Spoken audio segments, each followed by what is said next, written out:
With a population of over 20 million people and a 1.8% growth rate, Florida produces a huge amount of garbage. With only 30% of the trash that could be recycled arriving at the recycling centers, the state wants this to be 75% by the year 2020. My county, Pinellas, which includes the Clearwater area, has surpassed this by rating first at 89%. You go, Pinellas. Most people know how to recycle the typical items, such as aluminum cans, cardboard, styrofoam cups, bottles, newspaper, magazines, and glass items. However, we can also recycle batteries, electronics, glasses, fluorescent bulbs, toner cartridges, and more. Do not just throw everything away. Pinellas County has this motto: there is no such place as a way. So remember, reuse what you can, repurpose what you can, recycle what you cannot.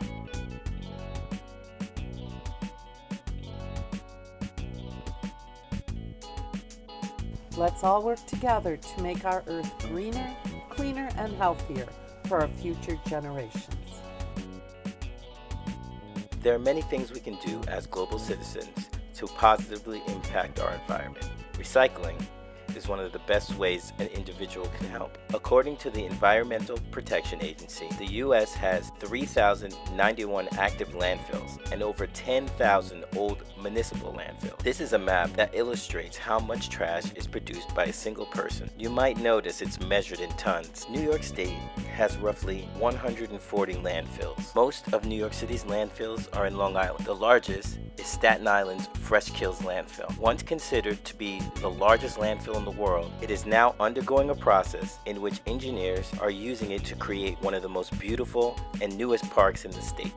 Here in New York City, recycling in our homes is required by law, but there are many areas in our infrastructure that have sadly fallen through the cracks. Mayor de Blasio has been adding recycling cans to our city street corners, making recycling more accessible for the average New Yorker. Another area he has been focusing on is the New York City school system. I work at a public school. We have initiated a new recycling policy. 90% of all materials used in schools can be recycled. Working in conjunction with New York City's Zero Waste Schools initiative and Grow New York City, we have incorporated recycling into our school curriculum. I work with students with special needs who are mostly on the autism spectrum. Although many of my students are low functioning, we have incorporated recycling and composting into their everyday routine.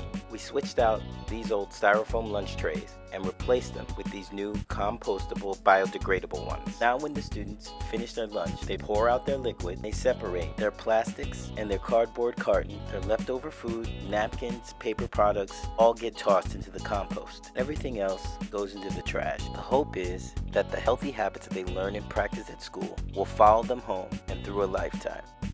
Although most of us know the reason for recycling, a short backpacking canoe trip to the wilderness invites us to a deeper respect and understanding of the value of our surroundings. Many national and provincial parks offer canoe and backpacking trips for those who want to venture into isolated areas where vegetation and animals are living in their natural habitat. When backpacking, a camper must respect the wilderness by following rules set up by the park officials. Here are 5 of the major regulations. 1. Cans and bottles are banned.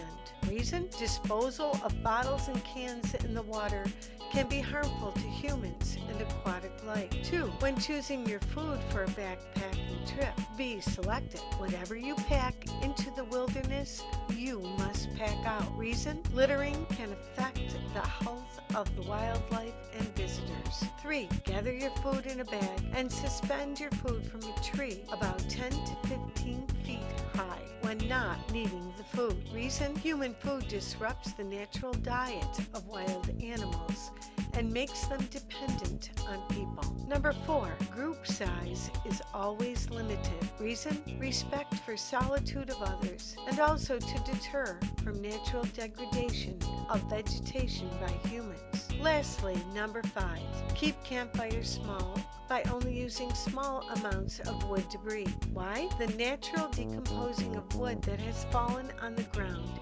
helps the soil's nutrient recycle process. A backpacking trip in the wilderness is the perfect educational tool for one to gain a deeper understanding and appreciation of why we need to recycle. Caring for our common home is essential to the future of our planet.